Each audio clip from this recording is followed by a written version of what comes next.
Tristan, a 1903 short novel penned by Thomas Mann, draws upon both contemporary characters and settings while being deeply influenced by the 12th century tale of Tristan and Isolde. The original myth revolves around individuals trapped in loveless marriages of convenience, who forge an adulterous relationship after falling in love. Unfortunately, most versions of the story conclude tragically for the young lovers, whose union can only be realized in death. Mann's novel strives to modernize the narrative within the context of the early 20th century. The story commences with the arrival of Anton Clodurjon and his wife Gabrielle at a sanitarium managed by Dr. Leander.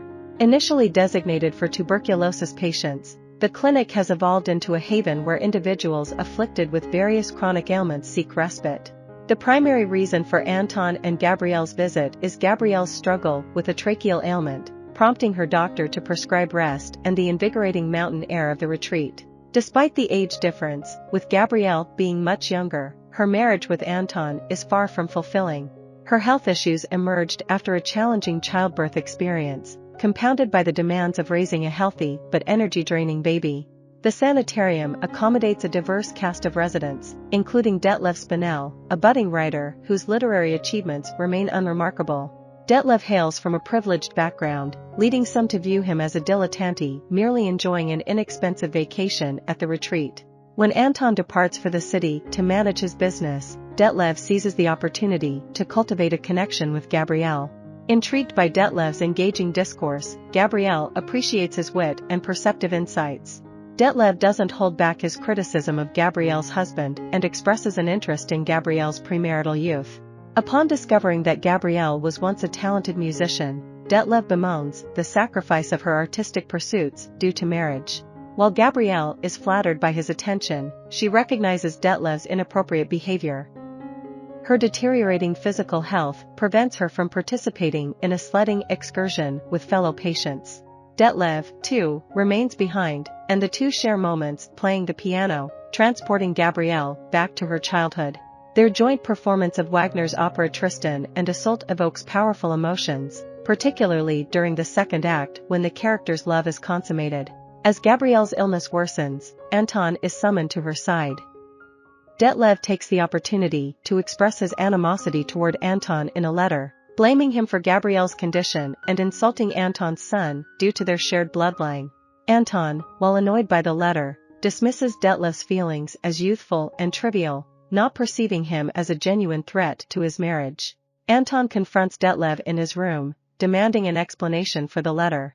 The confrontation escalates into mutual insults, but before a physical confrontation unfolds, they are interrupted by a nurse who informs Anton of Gabrielle's deteriorating state. Fearing for her life, Anton rushes to be with his wife, while Detlev leaves in frustration.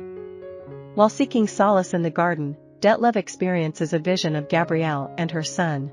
The scene depicts Gabrielle soothing the baby in his cradle, though the child's abrupt cries give Detlev the sensation that the screams are directed at him, as if the baby is trying to scare him away. Detlev turns away, feeling as though he is fleeing from the scene. The story concludes ambiguously, emphasizing Mann's unique interpretation of the original source material. While both the novel and the original myth revolve around forbidden love affairs, Mann's adaptation diverges significantly in its portrayal. In contrast to the romantic allure of the original, Mann's rendition presents a less glamorous perspective. Gabrielle is portrayed as frail and anxious, a departure from Isolde's beauty and charm. Detlev is depicted as ineffective and comical, in stark contrast to Tristan's strength and nobility. The narrative implies that Gabrielle's life ends quietly, her passing attended by her husband, while Detlev lacks the resolute determination to follow her into death. Their emotional connection remains tepid, with the opera serving as the only catalyst for stirring any strong feelings between them. Detlev represents a generation on the decline, singled out by Mann for ridicule.